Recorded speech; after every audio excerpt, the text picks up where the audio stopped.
Hello मेरे श्रोताओं, मैं फिर से एक बार प्रेरणादायक कहानी लेकर के आई हूँ आपके लिए।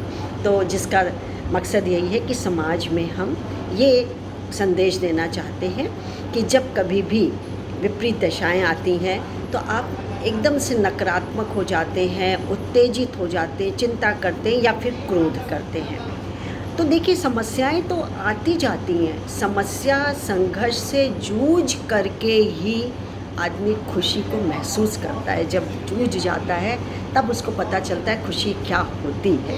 संघर्ष ही नहीं होगा तो खुशी का महत्व भी चला जाता है। अब मन उदास है, मन अशांत है, तो अब हमारी ही जिम्मेदारी बनती है कि हम उस अशांति के कारणों को खोजें और दूर करें।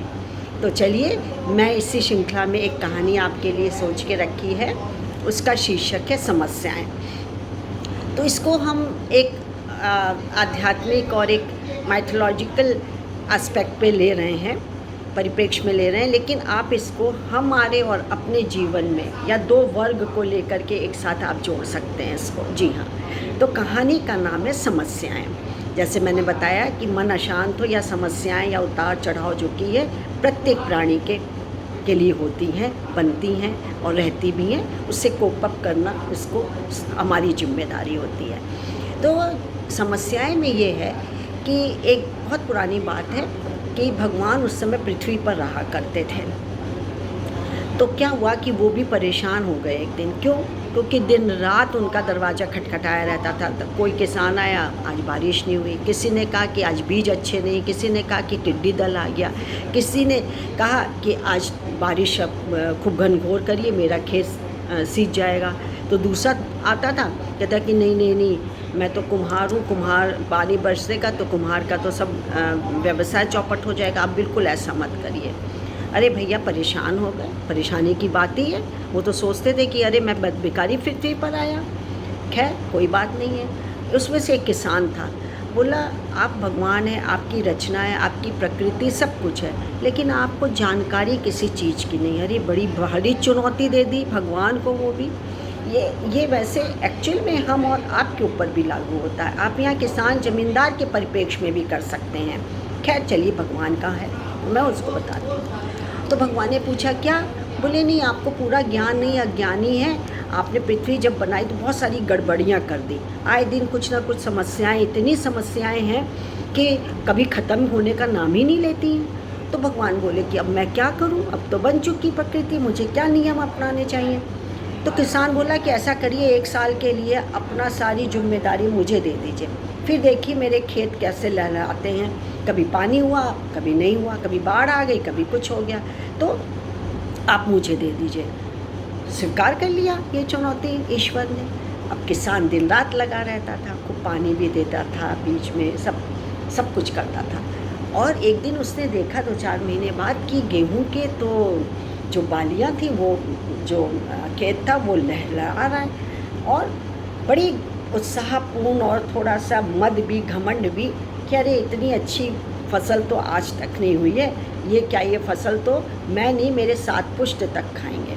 और भी 2-4 किसान थे, उन्होंने भी कुछ ना कुछ लगाया हुआ था। खैर अब 1 साल पूरा हो गया। भगवान जी आए, दरवाज़ा खटखटाया, तो बोला कि देखिए मैं कितने अच्छे, चलिए खेत में लेके चलता हूँ। उनको खेत में ले गया। ले तो गया, जब खेत में उसने बालियों को तोड़ा और उसको गेहूं की जो बालियां थी, तो उसको अंदर से जब छीला तो देखा, ऐ लो, हो गया कमाल, इसमें तो 1 को दाना गेहूं का नहीं था। हो, फिर कैसे ये हरे भरे हो रहे थे। बड़ा ही ताज्जुब हुआ, बहुत हैरान भी, परेशान भी, सब कुछ। उसे समझ नहीं आ रहा था कि वो हुआ तो हुआ क्या हुआ।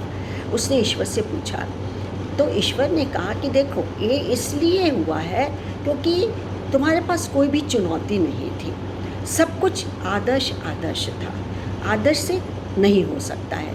इस कारण से ही गेहूं में के जो पौधों के दाने हैं वो नहीं आ पाए। इन्हें कुछ संघर्ष करना जरूरी था, यानी इनके लिए तूफान, आंधी, तेज हवाएं, बिजली चमकना, बारिश होना, तेज होना, कम होना, बौछार होना, सब कुछ इनके लिए ज़रूरी था। तभी तो ये जीवन से संघर्ष करके ही कुछ आगे बढ़ेंगे। जब भी इन्होंने संघर्ष नहीं किया तो इनके अंदर बीज भी नहीं उत्पन्न हो सका। तो क्या है कि हमारे साथ भी यही है कि हम जीवन में यदि खुश रहना चाहते हैं, खुश होते तभी है जब हम संघर्ष करते हैं, तब हमें पता चलता है कि अरे असली खुशी क्या है।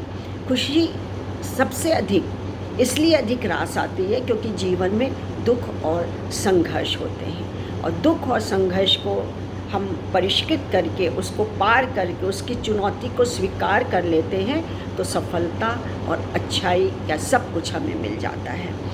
तो आप कुछ चीज़ें ऐसी हैं जो भगवान मानते हो तो भगवान पे, प्रकृति पर छोड़ दीजिए। मैं ये नहीं कह रही हूँ कि पूर्ण रूप से आप भाग्यवादी होइए और कर्म करना छोड़ दीजिए, नहीं, कर्म करिए, लेकिन सर्वज्ञाता ईश्वर के हाथों उसको, चुनौती को आप मत स्वीकार करिए या उनको चुनौती मत दीजिए। अपने आप ही एक बीज को क्या चाहिए, पूरे परिवेश में एक बीज को पानी चाहिए, खाद चाहिए, मिट्टी चाहिए, रोशनी चाहिए, परिश्रम चाहिए, सब कुछ चाहिए होता है। इसमें से 2-3 चीज़ हटा देंगे तो पौधा पनपेगा नहीं। हर चीज़ चाहिए, हर चीज़ भगवान आगे पीछे दे देता है। तो आज बस इतना ही, फिर एक नए कहानी के साथ उपस्थित होंगी। तब तक मुझे आज्ञा दीजिए। मैं doctor Manju Jain, retired associate professor from SN degree college का। Thank you.